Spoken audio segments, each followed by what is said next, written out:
tahun 2022. Saya akan melaksanakan praktik pembelajaran inovatif menggunakan model problem based learning pada materi sistem ekspresi submateri ginjal. Praktik pembelajaran ini sebagai persyaratan uji kinerja atau UKIN PPG tahun 2022. Praktik ini saya lakukan di SMA Negeri 1 Bendemadu, Bojonegoro. Terima kasih. Assalamualaikum warahmatullahi wabarakatuh. Assalamualaikum warahmatullahi wabarakatuh. Waalaikumsalam warahmatullahi wabarakatuh. Selamat pagi anak-anak. Pagi. Gimana kabarnya hari ini? Sehat? Alhamdulillah sehat. Alhamdulillah. Oke, sebelum pembelajaran dimulai, agar pembelajaran bisa berjalan dengan lancar, ilmu yang kita dapatkan bermanfaat, silahkan dipimpin doa terlebih dahulu. Siap, bro. Doa mulai.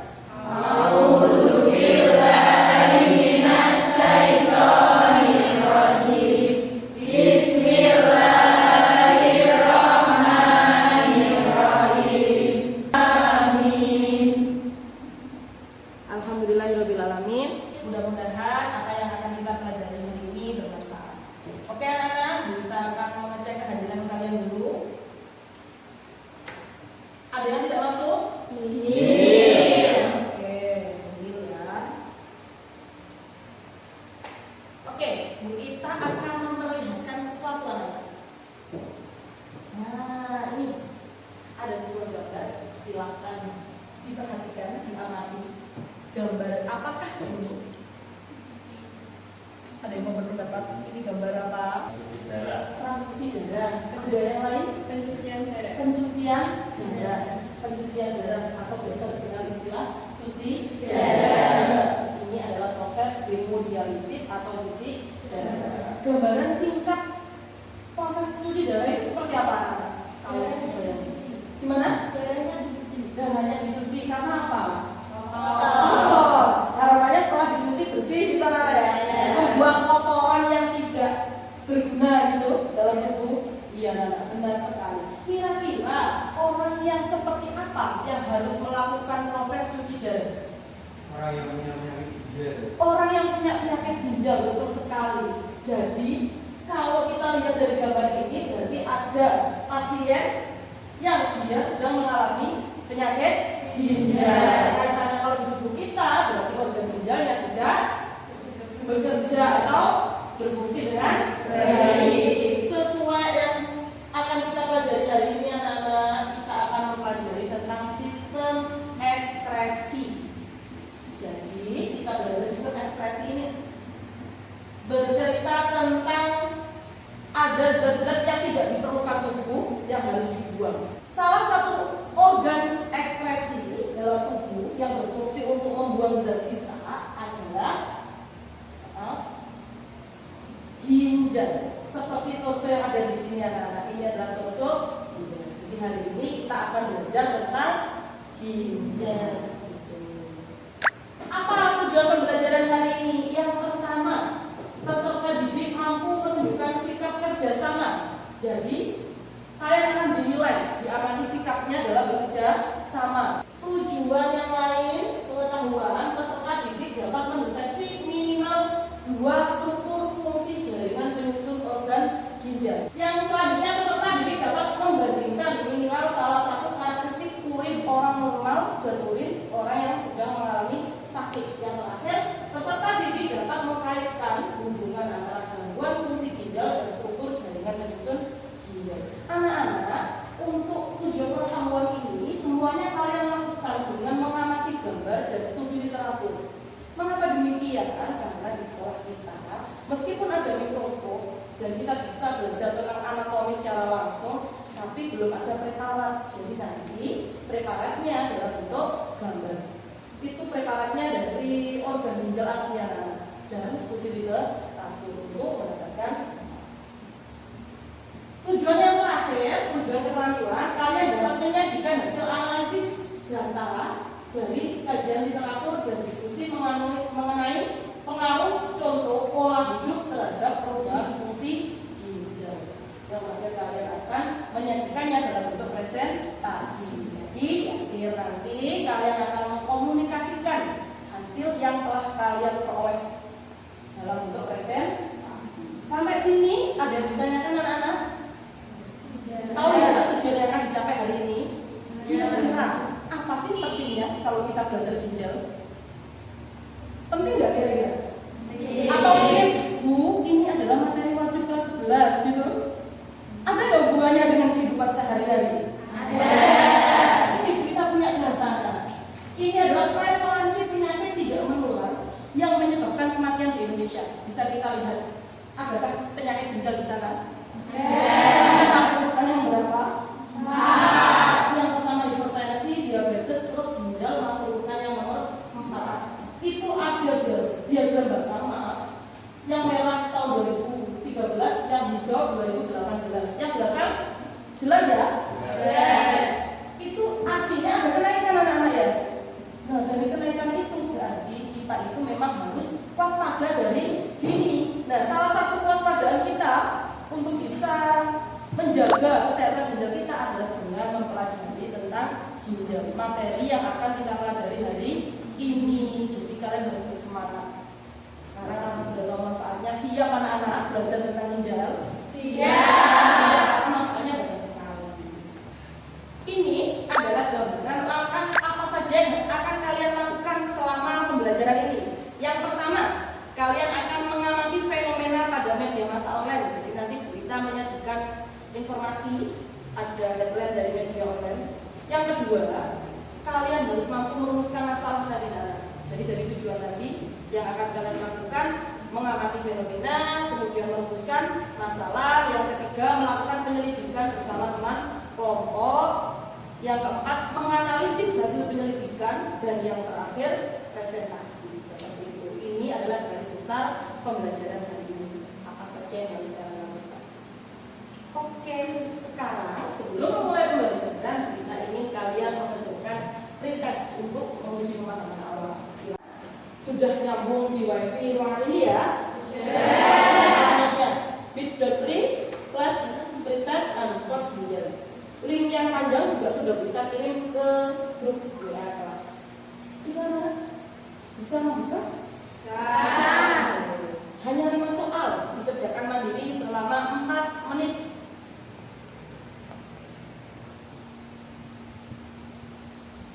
Oke, Nana, sudah selesai ya? Oke, sekarang Bu Ita akan menunjukkan sesuatu. Kalian diminta untuk menemukan permasalahan dari headline media ini. Yang pertama, gangguan ginjal termasuk penyakit mematikan di Indonesia. Kemenkes ajak masyarakat mencegahnya. Yang kedua, 42.000 penderita ginjal meninggal setiap tahun. Jadi bukan angka yang kecil ternyata. Headline yang ketiga, kerap mengkonsumsi minum manis, ginjal bocah ini rusak. Ini cerita tentang seorang bocah di mana ya? Yang ginjalnya rusak ketika banyak minum manis. Yang keempat, biasanya kalau keseharian kita biar menjaga kesehatan ginjal, kita sering diminta untuk minum air putih ya banyak. Nah, ini ada orang gagal ginjal wajib kurangi minum air putih. Dari 4 headline media massa tersebut, media massa online, kira-kira pertanyaan yang seperti apa yang bisa dimunculkan? Silahkan mulai bertanya dari 4 headline tadi. Yang pertama, ayo silakan angkat tangan. Oke. Bagaimana cara mencegah gagal ginjal? Seperti permintaan Kemenkes tadi ya, tambah semakin tinggi, berarti bagaimana cara mencegah? Ayo pertanyaan yang kedua. Oke. Mengapa minuman manis dapat menyebabkan kerusakan pada ginjal? Headline yang nomor 3, mengapa minuman manis dapat menyebabkan kerusakan pada ginjal? Ayo pertanyaan yang lain. Kenapa orang yang mempunyai penyakit ginjal harus mengurangi minuman air putih? Kenapa orang yang sakit ginjal justru harus mengurangi minum air putih yang dulunya harus banyak, ketika sudah sakit harus mengurangi? Ada pertanyaan lain? Oke. Faktor apa menyebabkan gagal ginjal? Faktor apa? Kalau tadi cara menangani, sekarang faktor apa? Mari kita coba untuk menjawab bersama ya, meskipun kita belum menyelidiki nih. Kira-kira saja faktor apa anak yang menyebabkan penyakit ginjal? Kurang minum air putih. Kurang minum air putih. Keturunan. Faktor keturunan atau genetik, apa lagi? Kebanyakan duduk. Kebanyakan duduk, boleh terus.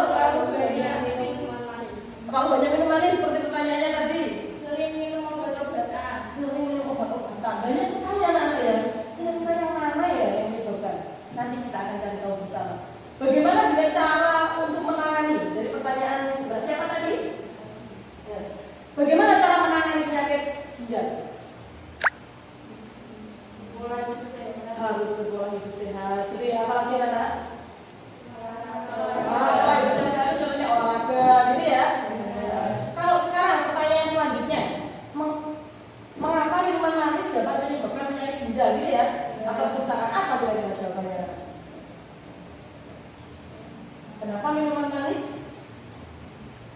Belum berpikir ke arah sana?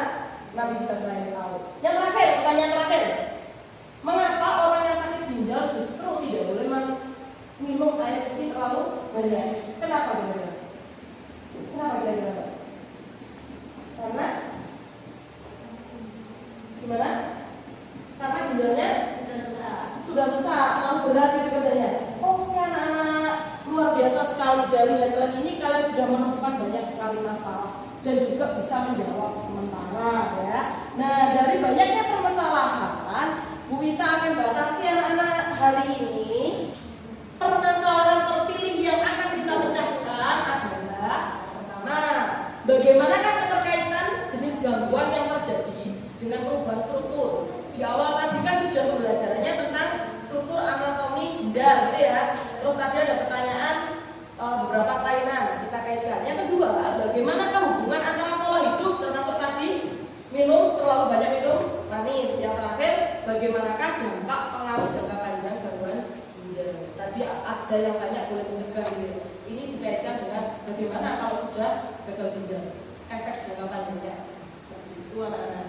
Nah ini masalah ini akan kalian selesaikan bersama kelompok. Jadi kelompoknya sesuai yang kita bentuk kemarin anak-anak ya. Oke, silahkan mulai untuk duduk bersama kelompoknya. Kita akan mulai berdiskusi.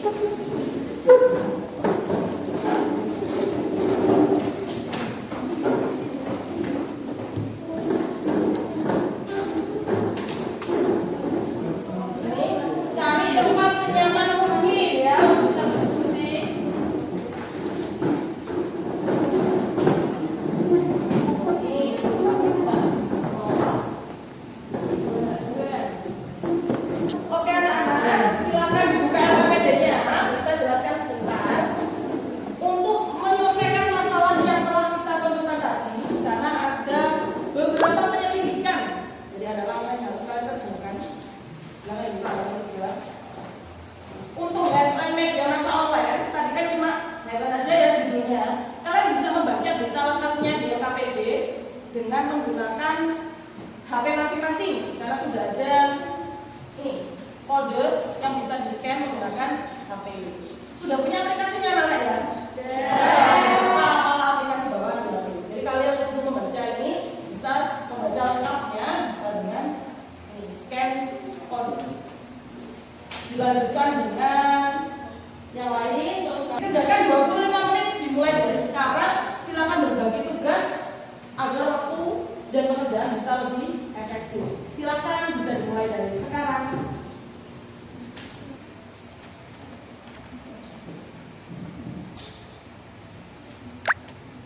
Proses pembuatan urin juga filtrasi, absorpsi, sama augmentasi. Filtrasi itu penyaringan, kalau reabsorpsi itu penyerapan kembali.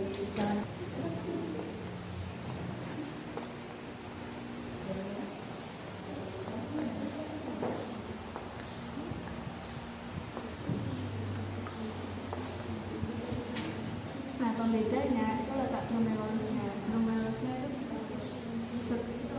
Glomerulus nah yang sementara regular reabsorpsi itu besar lapisan luar medulla. Ini juga lapisan luar medulla. Oke anak-anak, waktunya sudah selesai ya untuk diskusi dalam kelompok. Sekarang kita akan berdiskusi dalam kelas. Boleh ditanya dengan yang apa? Yang nggak ke sana ayo kita. Kita akan berdiskusi.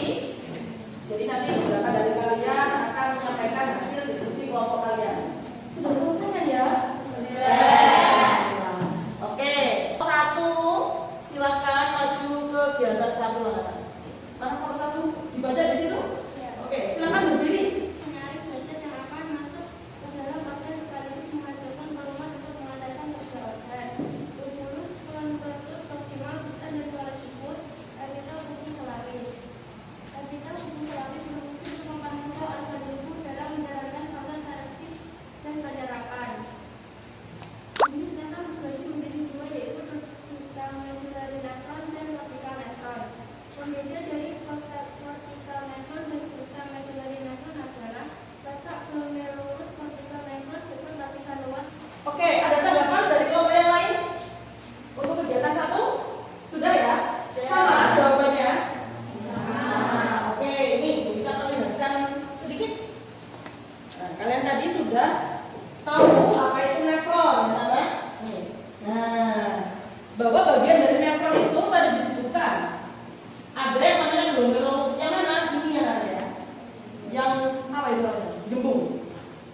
lebih apa bulat gitu ya, membulat. Terus yang lainnya adalah tubulus atau saluran yang terdiri dari 3. Gitu Mbak tadi ya. Ada tubulus, kontortus, proximal, distal. Terus yang terakhir tubulus kolektif. Ini tadi ya, jaringan epitelnya di glomerulus tadi yang kita lihat sebelumnya tadi. Nah ini anak-anak tersusun dari epitel, pupus, apa pipi, glomerulus, pipi, pelapis. Jadi kita menemukan satu, ada di glomerulus ada epitel, pipi, pelapis. Apa tadi fungsinya disebutkan? Menyaring zat-zat yang akan masuk ke dalam token sekaligus menghasilkan gelombang untuk melancarkan kerja organ. Oke, so kita bisa menemukan filtrasi gitu ya. Filtrasi yang kedua kalau di tubulusnya ada epitel, pupus, selapis. Nah, yang fungsinya untuk sekresi atau absorpsi ya, penyerapan. Yang mana? Ini anak. Ayo kita amati bersama. Nah, kelihatan kan ya? Ini ada DC, berarti ini apa DC? Kalau digambar distal ya, tubulus kontortus distal. Kalau PC tubulus kontortus proximal. Gimana kita tahu tubulus ya, intinya ya? Kelihatan kotak-kotak? Nah, oke, berarti kegiatan 1 sudah sama semua ya? Oke, ke kegiatan yang kedua. Satu, filtrasi. Tempatnya di glomerulus. Nah, kita betul. Kemudian masuk dari hasil atau keluar air asam amino glukosa urea. Yang kedua, reabsorpsi bertempat di tubulus kontortus dan lambung membran. Kontortus apa Mbak? Proximal atau distal? Proximal. Oke, proximal. Dan air asam amino glukosa hasil urin sekunder. Yang ketiga, augmentasi bertempat di tubulus kontortus distal. Ada yang ditanyakan dengan penjelasan kelompok 2. Nah, silakan. Perbedaan anak panah yang warna merah sama abu-abu. Oh iya, mau dijawab? Apa mau dibantu temannya yang di kelompok? Oke, silakan. Transport pasif yang warna abu-abu. Untuk transport aktif itu perpindahan yang memerlukan energi. Yang pasif tidak memerlukan energi. Oke, gimana yang bertanya? Sudah ya. Nah, karena ini menunjukkan bahwa ini zat-zat yang ada di filter itu diserap kembali oleh tubuh. Nah, ini melalui proses transport aktif dan pasif tergantung zatnya gitu ya. Itu kelompok 2. Nah, transport ini sudah pernah kita pelajari pada materi apa? Bioproses ya. Bioproses termasuk yang ini kalau kita mau menunjukkan air. Nah, ini ada proses difusi air atau namanya osmosis. Lambung Henle, lobe of Henle. Nah, lagi masih ada juga nih yang ditransport aktif sampai di tubulus kontortus distal. Ternyata ada nih bahan yang sekiranya di tubuh yang mau dibuang tapi nggak itu tadi dari awal. Nah, ini namanya proses fermentasi. Berarti ditambahkan kembali ke tubulus distal. Seperti itu anak-anak. Proses penambahan atau pergerakan zatnya bisa secara aktif dan pasif. Benar sekali. Kalau aktif berarti membutuhkan energi, kalau pasif tidak membutuhkan energi. Yang contohnya ada difusi osmosis. Oke, terima kasih. Silakan kembali. Sampai sini ada yang ditanyakan duluan ya? Paham ya? Lanjut.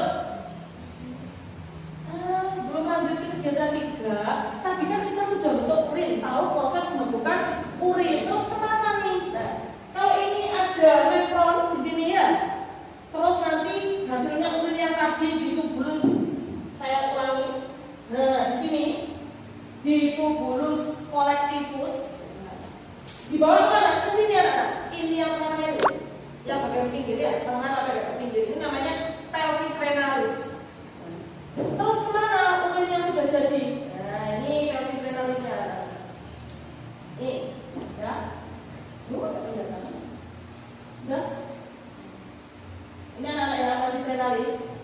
Terus urinnya yang sudah jadi tadi akan dibawa kandung kemih melalui ureter. Nanti ketika kandung kemihnya penuh, dia akan memberi sinyal, oh sudah penuh, berarti sekarang saatnya untuk dikeluarkan. Melalui saluran apa? Ini yang terakhir, ureter. Seperti itu anak-anak. Jadi proses pembentukan urinnya ada 3. Di situ sepertinya tadi dijelaskan juga nggak sih bahwa dari proses filtrasi itu ada namanya urin apa anak? Ini kita jelaskan sedikit. Kalau darah masuk ke ginjal itu prosesnya namanya filtrasi. Hasilnya apa? Hasil dari filtrasi urin primer. Benar sekali. Urin primer ini nanti yang masuk proses yang kedua. Apa itu? Reabsorpsi. Pinter. Hasil reabsorpsi namanya urin sekunder. Nanti urin sekundernya masuk ke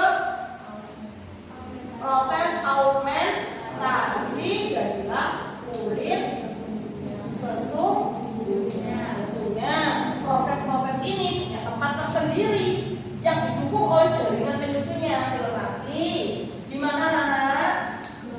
Glomerulus. Reabsorpsi itu bulus, convolutus, lob, dan lob of Henle itu ya.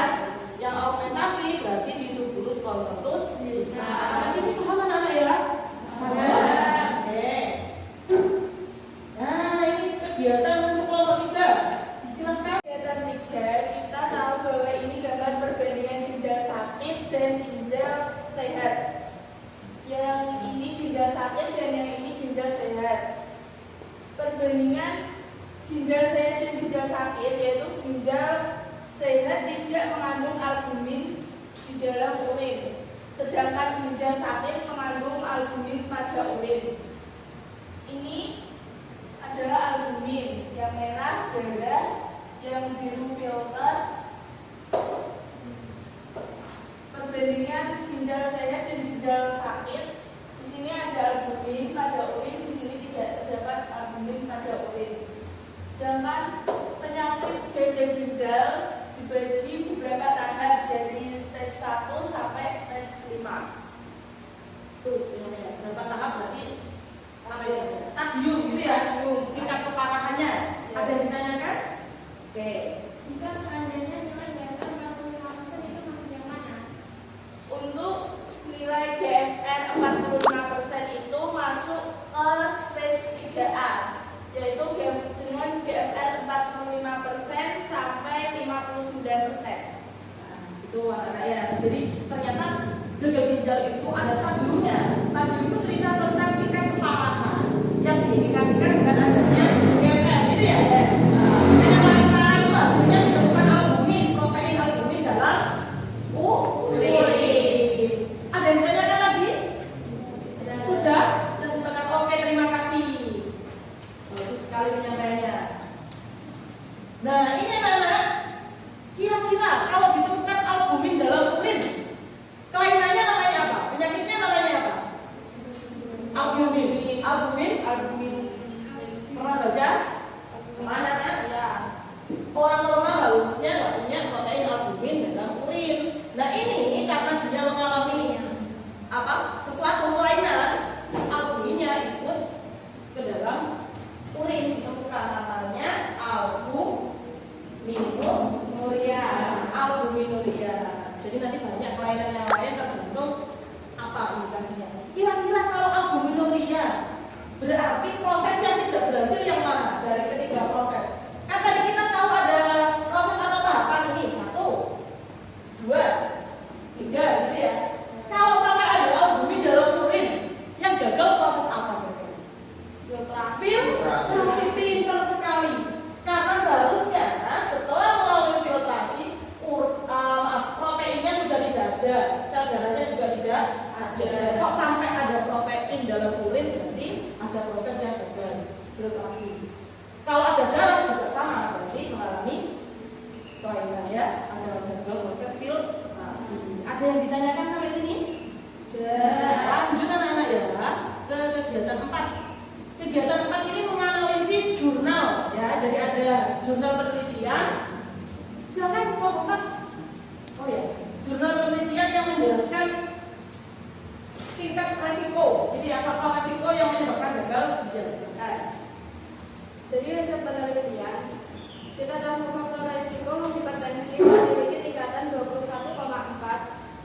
diabetes memiliki faktor resiko 12,3, sedangkan konsumsi obat herbal memiliki faktor resiko 11,7. Jadi itu faktor risiko beberapa penyakit yang menyebabkan gagal ginjal. Kelompok 4 sepertinya sudah bikin diagram batang juga ya. Ini kita akan menampilkan diagram batangnya. Ini anak-anak. Yang paling tinggi berarti resiko apa yang kita lihat? Kelompok yang lain bukan yang sama? Ya, hipertensi. Terus yang kedua dia konsumsi. Ada yang ditanyakan? Luar biasa, ini sudah bisa menganalisis kelas ini ya dari hasil juga. Oke, silakan. Oke, kita kembalikan ke ini tadi.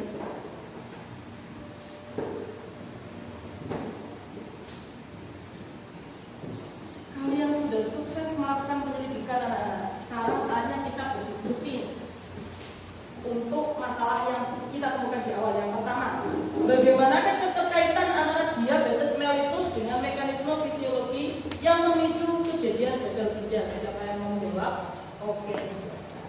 Tingginya kadar gula dalam darah membuat ginjal harus berusaha lebih keras dalam proses penyaringan darah dan mengakibatkan kebakaran pada ginjal. Hubungannya tadi banyaknya gula darah gitu ya. Yang ditanyakan cerita tentang diabetes mellitus. Orang nyebutnya apa ini biasanya? Kencing manis. Apa hubungannya dengan ginjal tadi? Gimana Pak Bani? Tingginya kadar gula yang bisa merusak kerja ginjal. Cerita singkatnya seperti ini anak. Coba diperhatikan sebentar. Orang yang mengalami diabetes mellitus ini berarti dia memiliki kadar gula darah tinggi. Awalnya kalau kita sering mengkonsumsi gula berlebih, sebenarnya ada mekanisme agar membuat gula itu tidak terlalu tinggi dalam darah. Ada hormon yang terlibat, namanya hormon insulin. Ini akan kalian pelajari pada materi sistem endokrin.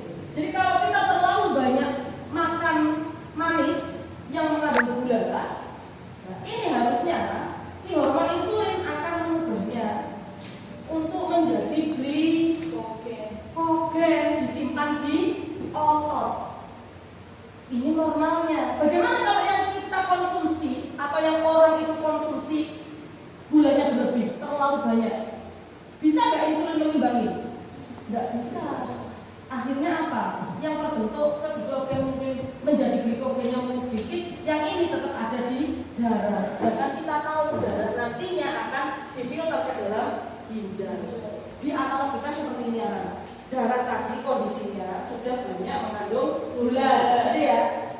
Kalau mau membicarakan ini seperti ini anak. Proses mensortir di pabrik itu ada yang namanya QC, bagian tukang sortir lah istilahnya, yang bagian apa mensortir, quality control, memilih oh ini yang diambil karena bagus, ini yang harus dibuang. Apa yang terjadi kalau yang disortir itu datangnya banyak sekali? Kewalahan. Akhirnya kalau sudah kewalahan, lolos nggak barangnya nggak diminati tadi? Lolos, ini terbawa sampai urin, gulanya berlebihan di urin, akhirnya urinnya rasanya manis, makanya penyakitnya namanya kencing manis. Hasilnya diabetes. Bagaimana dengan si tukang sortirnya tadi? Ginjalnya kerjanya berat nggak? Berat. Karena terlalu berat, lama-lama juga akan mengalami kerusakan. Itu tadi anak-anak hubungan antara diabetes mellitus atau tingginya kadar gula darah dengan kerusakan ginjal. Itu anak-anak. Yang kedua, ada ditanyakan dulu yang tentang diabetes. Yang kedua, bagaimana keterkaitan hipertensi dengan mekanisme fisiologi? Tadi kan hipertensi termasuk mempengaruhi ginjal, gitu ya, silakan. Ginjal memerlukan sistem sirkulasi darah yang baik untuk bekerja. Fungsi ginjal adalah semacam penyaring darah dari toksin dan zat-zat yang tidak diperlukan tubuh. Sehingga darah yang melalui ginjal sangatlah banyak. Bila tekanan di pembuluh darah tinggi, maka sel ginjal tidak akan mendapatkan cukup oksigen untuk bekerja dengan baik. Betul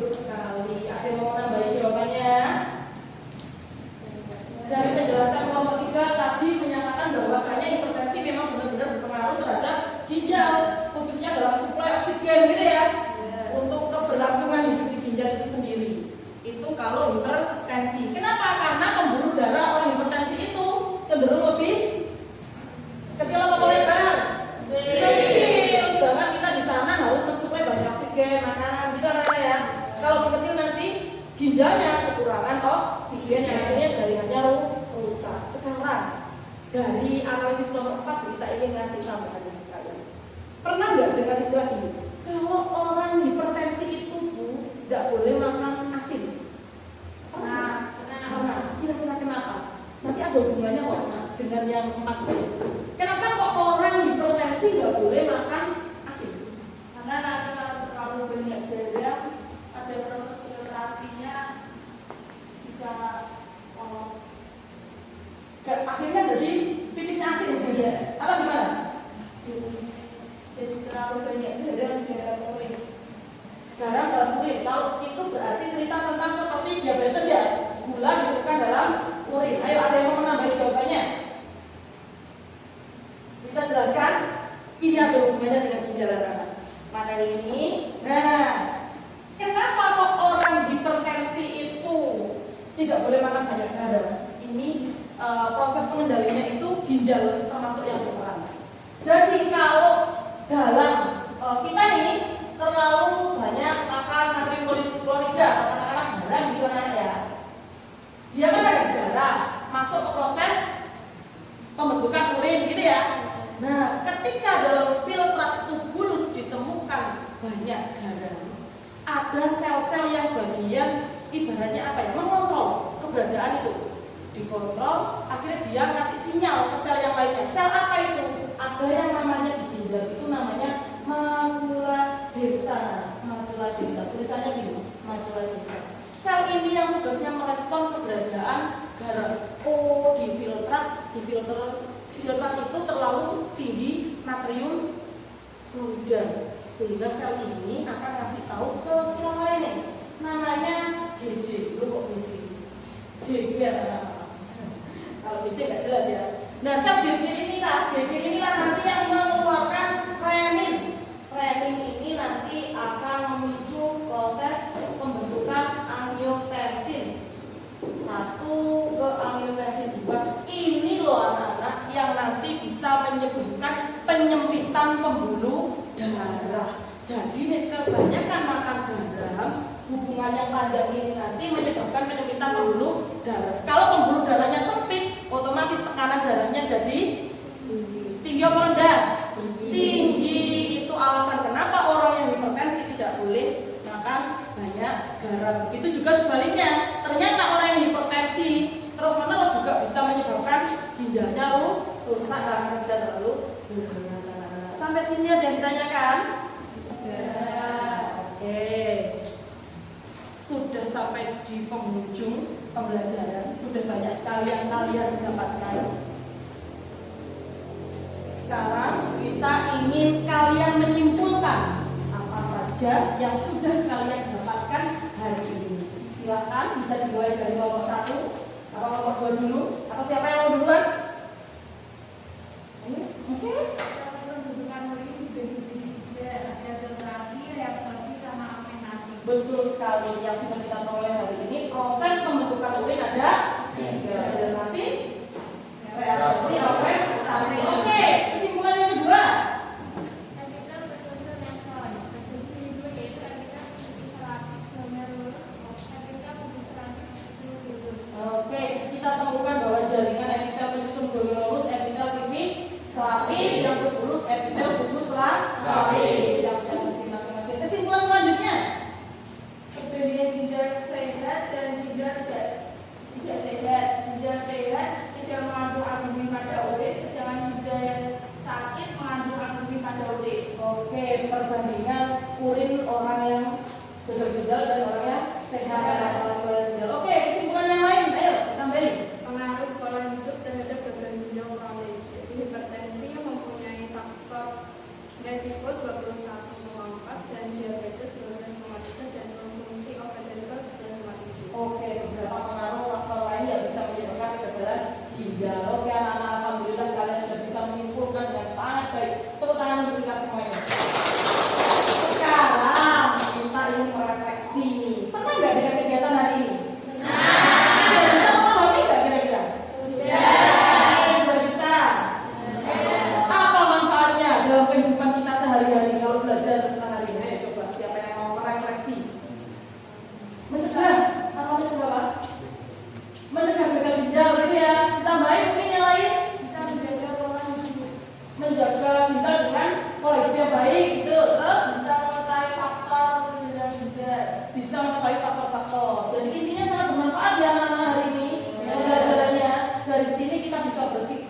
dan menjaga organ penting dalam tubuh kita. Oke, sudah merefleksi. Sekarang kita ingin, tadi di awal ada pretest, sekarang prosesnya anak-anak. Siapkan HP-nya, cari tempat yang nyaman, kerjakan mandiri. Buku dari KPD-nya silakan ditutup. Ayo, cari teman-teman.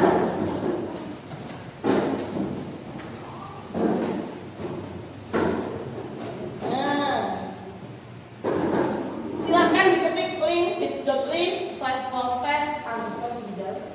Linknya juga sudah kita taruh dulu. Sudah bisa masuk? Ya. Aman jaringannya? Dikerjakan dalam waktu 4 menit dari sekarang. Oke anak-anak, sudah selesai mengerjakan? Oke, silakan diletakkan HP-nya. Tugas kalian adalah, tadi kan baru nemu 1 nih tentang kelainan, benar ya, gitu ya. Tugas kalian pada pertemuan berikutnya adalah membuat infografis tentang kelainan sistem urinaria atau kelainan pada ginjal. Infografis anak-anak ya. Tugasnya kelompok ya. Terus untuk pembelajaran berikutnya, kalian akan belajar tentang organ ekspresi yang lain, yaitu hati ya. Nah, jadi organ ekspresi kan tadi udah belajar nih. Besok kalian belajar tentang hati. Hatinya siapa ini? Hati sebagai organ ekspresi, bukan hati untuk merasakan saya ya. Hati merasakan saya bukan sih? Apakah hati yang itu? Nah, itu akan kita pelajari minggu depan. Sampai sini ada yang ditanyakan? Mari kita akhiri pembelajaran hari ini anak-anak. Tentunya dengan mengucap hamdalah bersama.